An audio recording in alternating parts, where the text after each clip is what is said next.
Hola, ¿cómo están?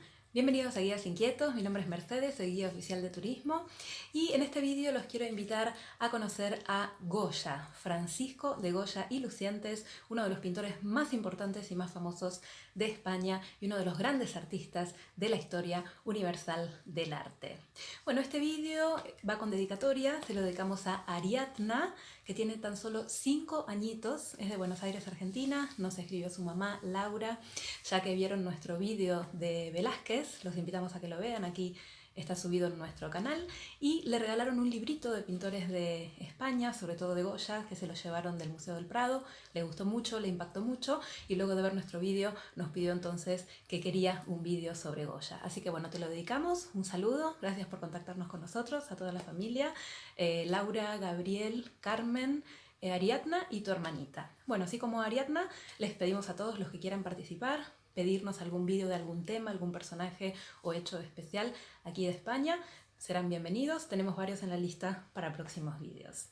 Bueno, vamos a comenzar primero conociendo un poquito sobre la vida de Goya. Francisco de Goya y Lucientes nació en 1746 en Fuendetodos, en Zaragoza, y murió en 1828 en Burdeos, en Francia. Murió a los 82 años, una edad muy avanzada, muy longevo, cosa que no era muy común en esa época. Por lo tanto, su vida fue muy extensa, pero sobre todo su obra fue muy variada. Hay muchas etapas en su vida y en su carrera. Hoy vamos a centrarnos en una etapa en particular, que son los cartones para tapices. Hay muchísimo para hablar de Goya, pero hoy vamos a concentrarnos en esta parte inicial de su carrera. Bueno, él intentó ingresar en 2 oportunidades en la Real Academia de Bellas Artes de San Fernando, aquí en Madrid, la institución más importante para estudiar distintas disciplinas artísticas. Lo hizo en primera instancia en 1763 y luego en 1766, pero en ambas fue rechazado. No fue hasta 1780, en su tercer intento de ingreso a la academia, que fue aceptado gracias al lienzo muy famoso que realizó del Cristo crucificado, que se encuentra actualmente en el Museo del Prado. Más tarde fue luego director de pintura en la Real Academia de Bellas Artes de San Fernando. En 1770 realizó un viaje a Italia, se dirigió a Roma para perfeccionar sus estudios pictóricos. En su regreso a Zaragoza en 1771 realizó importantes trabajos en su ciudad natal. Por ejemplo, en la Basílica del Pilar pintó frescos en diferentes bóvedas, pechinas y también en otras iglesias, conventos, capillas y cartujas de Zaragoza. En 1773 se casó con Josefa Balleu. Josefa Balleu, su esposa, era hermana de unos conocidos pintores, los hermanos Ramón y Francisco Balleu. Francisco Balleu, su cuñado, era pintor en la corte del rey Carlos III, junto con el primer pintor de cámara, que era Antón Rafael Mengs. Y al tener su cuñado, que era pintor de la corte, fue quien entonces más tarde hizo que él pudiera entrar, lo recomendó para pintar en la corte de Carlos III. Su primer trabajo fue en 1775 realizar los cartones para tapices de los cuales vamos a hablar hoy.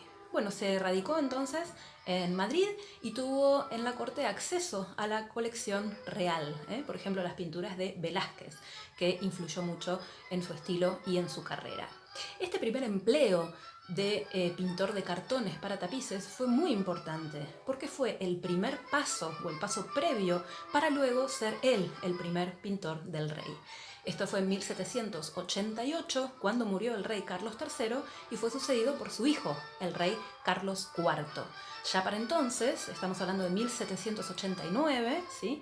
En todos esos años, él ya había realizado muchas obras, pinturas y retratos. Había retratado en muchas ocasiones, no solo al rey Carlos III en sus últimos años, sino a Carlos IV y su esposa María Luisa de Parma.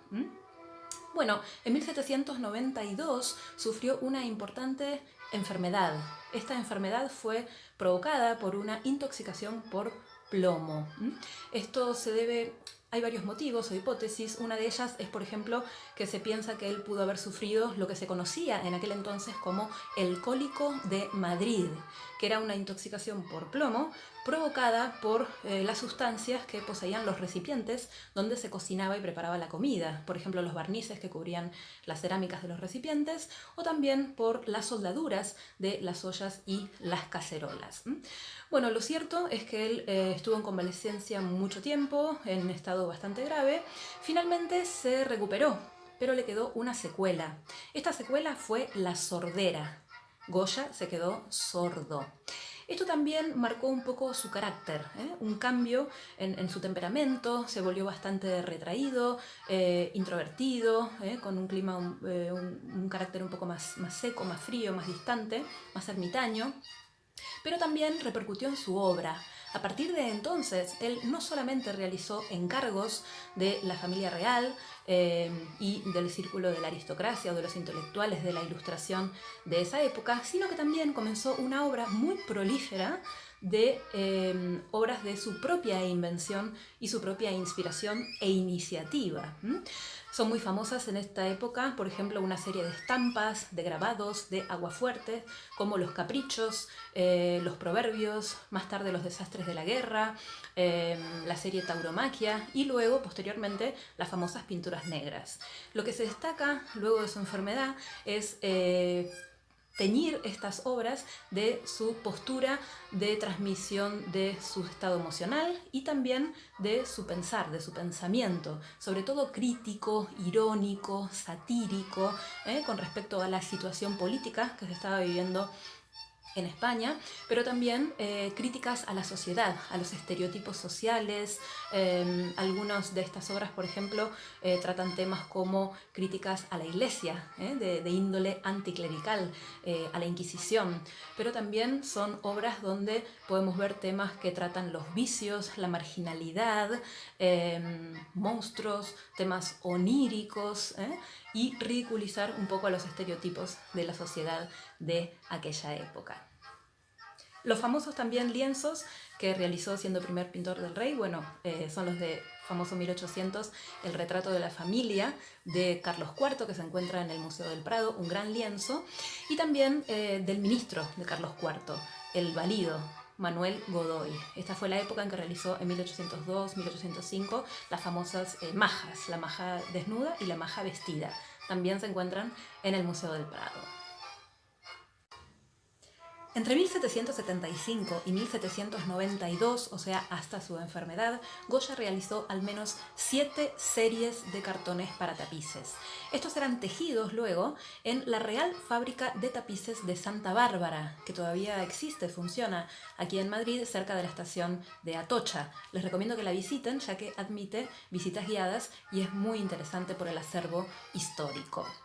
Bueno, pero ¿qué son los cartones para tapices? Muy bien, los cartones para tapices son cuadros que servían de modelo para que los tejedores luego realicen los tapices. Eran tapices muy grandes que colgaban de las paredes para decorar los aposentos de los sitios reales. O sea que son pinturas al óleo, ¿no? Óleo sobre lienzo. Son muchísimas y se encuentran todas estas series en el Museo del Prado. Se los recomiendo que lo visiten porque es un sector muy especial del museo y son unas pinturas hermosas. El estilo se denomina un estilo pintoresquista, costumbrista, rococó. Muy coloridas, con un gran trabajo de manejo de las luces y las sombras. Se encuentran en la segunda planta del Museo del Prado. Estos cuadros son de gran tamaño porque eran del mismo tamaño que los tapices que luego colgaban de las paredes. Bueno, durante el fin del reinado de Carlos III, él era un rey muy adepto a la caza. Iba mucho a cazar y sobre todo frecuentaba los sitios cotos de caza reales, en particular el Escorial y el Pardo. Por eso muchos de estos cartones para tapices luego sirvieron de modelo para los tapices que adornaban algunas de esas dependencias. Tengamos en cuenta que la familia de Carlos III y del príncipe de Asturias, Carlos IV, posteriormente, era una familia muy numerosa, así que tuvieron que acondicionar estos sitios reales para dar albergue a todos los integrantes de la familia. Esta reforma, refacción y redecoración estuvo bajo el mando del arquitecto real, el favorito predilecto de Carlos III, Francisco Sabatini, y fue él quien mandó a contratar nuevos pintores para realizar los diseños de cartones para tapices, y así fue como Goya ingresó a trabajar en la corte. Bueno, es muy interesante la temática de los cartones para tapices. En un principio, las composiciones tenían que ver con la caza, ¿no? Que era un tema que gustaba mucho al rey Carlos III. Los primeros cartones para tapices que realizó Goya estaban bajo la supervisión de su cuñado, Francisco Balleu. Pero más tarde, al tener una buena recepción, la obra de Goya, entre el rey y los príncipes de Asturias, le permitieron que pudiese realizar diseños de su propia invención. Ya estando entonces liberado de la tutela de Francisco Balleu, estos cartones que realizó a partir de 1776, que son los de su propia composición, inspiración, son los más bonitos, porque no solamente la temática era de cacería y del campo, sino que también empieza a mostrar muchos personajes de la época típicos de Madrid. Vamos a ver escenas de majos, de majas o gitanos y gitanas, como llamaba Goya, y también de la clase alta, más al estilo afrancesado, como también la clase trabajadora. Hay muchos cuadros o estos cartones que muestran diferentes juegos y diversiones campestres, las 4 estaciones, oficios y profesiones, entre otros. Pero también un detalle muy bonito que tienen estos cartones para tapices es que generalmente se sitúan o se habitúan en los paisajes de Madrid, ya sea paisajes urbanos, como también escenas a orillas del Manzanares. Hay muchísimos, que son las más bellas, donde se pueden apreciar las siluetas de los diferentes edificios más importantes, que luego los vamos a ir viendo. Y también cabe destacar que una anécdota es que los tejedores de la Real Fábrica de Tapices muchas veces se quejaban y devolvían los cartones para tapices para que los vuelva a hacer o los corrigiera, en realidad una forma de decir, porque tenía tan cantidad de detalles y tanta perfección que era luego muy difícil para ellos poder plasmar esto en los tapices, sobre todo los efectos lumínicos, ¿no? de luces y sombras.